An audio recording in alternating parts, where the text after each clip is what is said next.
I've had one of the best years trading gold and silver, and after a lot of reflection, I found something very, very important. My entire swing trading strategy really comes down to two simple concepts. And sticking to those concepts has played a fundamental role in me staying consistent for this year, guys. So in today's video, I'm going to break them down step by step. Just a quick note, guys, I'm not a financial advisor, so please don't take this as financial advice. This is just my own opinion. Now make sure you subscribe and leave your comments below, and let's jump into the video, guys. Alright, so let's start with the first concept, guys, and it is one you've probably heard before, but so very few of you are actually respecting it, and this is trade with the trend. Apparently this is very different from my day trading strategy. This is a swing trading system, and here we are taking into consideration the trend. So it is simple in theory, but surprisingly difficult in practice, as you would see, because the market constantly tempts you to do the opposite, to pick tops, call bottoms, and try to be the smartest person in the room in between.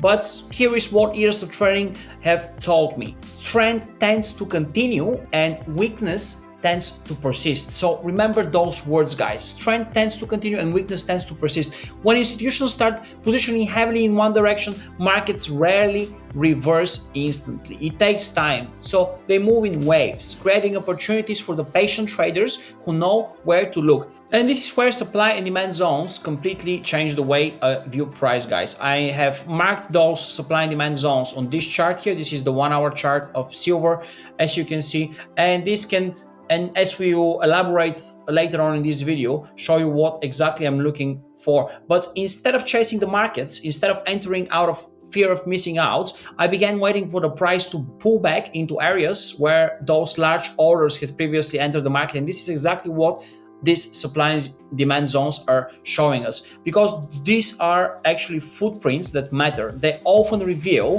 where the professional money is willing to defend positions. As I've already very handily marked those areas of demand and supply. So this is an area of demand, and here we have an area of supply, basically, guys. But what I'm marking here are those areas where the institutional money are playing a huge role. So this area of demand here was retested once at this point, so this created a very good opportunity to enter with the trend, since this is a bullish trend and we are looking to enter in bullish trades. This was a great place to do exactly that. Another good place was here when the price actually retested this supply zone and it created great entry opportunity again.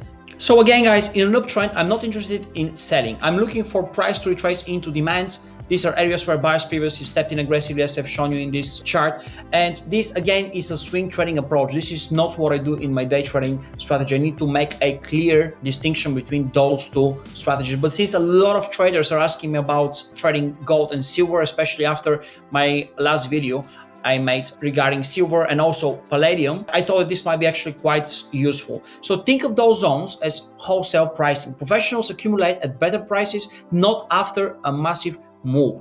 And when the market revisits those areas, you would see one of those two things. So either buyers stepping back in or price rejecting the zone with momentum. And both of those are giving us valuable information to go in the bullish trend. One of the biggest mindset shifts you can do as a swing trader is this: stop predicting and start positioning. I'm not trying to call the exact bottom, and I don't really need to have a perfect entry every time. I just want alignment. So higher time frame trend, a clear demand zone, and evidence that buyers are still in control. So if you look at this chart here, what are we going to see, guys? So again, I have already marked those supply and demand zones. And if we continue, again, first of all, we need to have an established trend, as I said. This would be already established since we are in a bullish uptrend.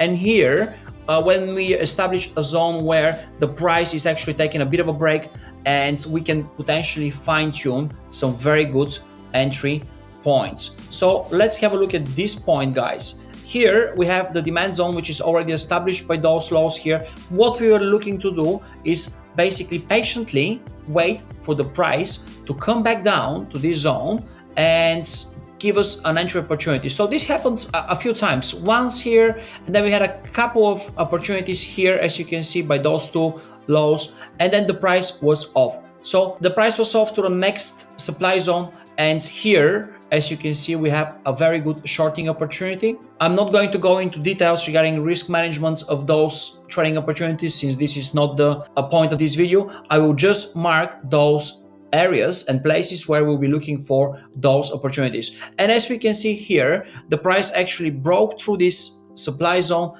retested it, and it gave us a couple of opportunities to go long. So again, two things you need to consider here. First, we have an established trend. Second, we have either a retest of an established zone or a continuation, guys, and both of those are active signals. Okay, let's go to the drawing board. I think this will need some more attention, guys. So just again to reiterate, I focus my executions around the well-defined supply and demand zones, because that's where the order flow is most likely to shift, and these are areas that represent institutional positioning, locations where liquidity has previously been absorbed and imbalances have driven price away with momentum.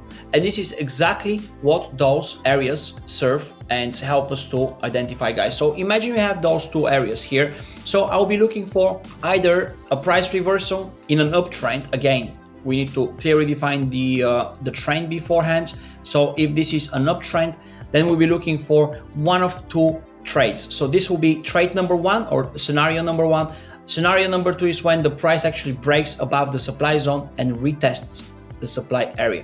So we have trade number one is basically here at the demand level, and trade number two is here at the supply zone, but only after the price has pierced through the zone, retested it, and is giving us an indication that we are able to enter in a well-defined low risk entry point of the supply zone.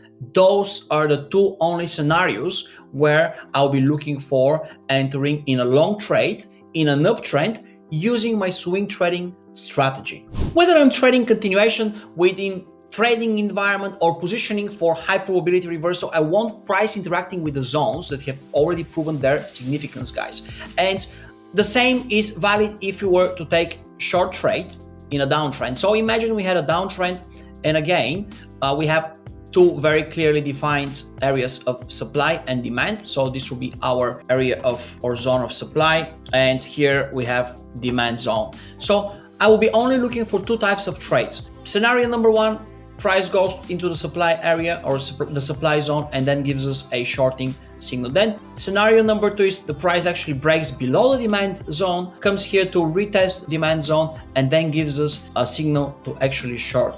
These are the only two scenarios, scenario number one and scenario number two, that I will be looking to short in a downtrend using my swing trading strategy. Nothing else, nothing more. My entries are exclusively around supply and demand because this is where liquidity reveals itself and institutions are playing their hand. I'm either looking for a continuation from those zones or a reversal where the institutions are likely to rotate their flows. And if price isn't in a meaningful zone or place, I'm not interested, guys, because anywhere in between, this is where your edge disappears. And if you're not sure where to look for your next trading opportunities, or you're not sure how to execute at a swing trading level, you can reach out and leave your comments below. I'm more than happy to look into it and answer all of your queries.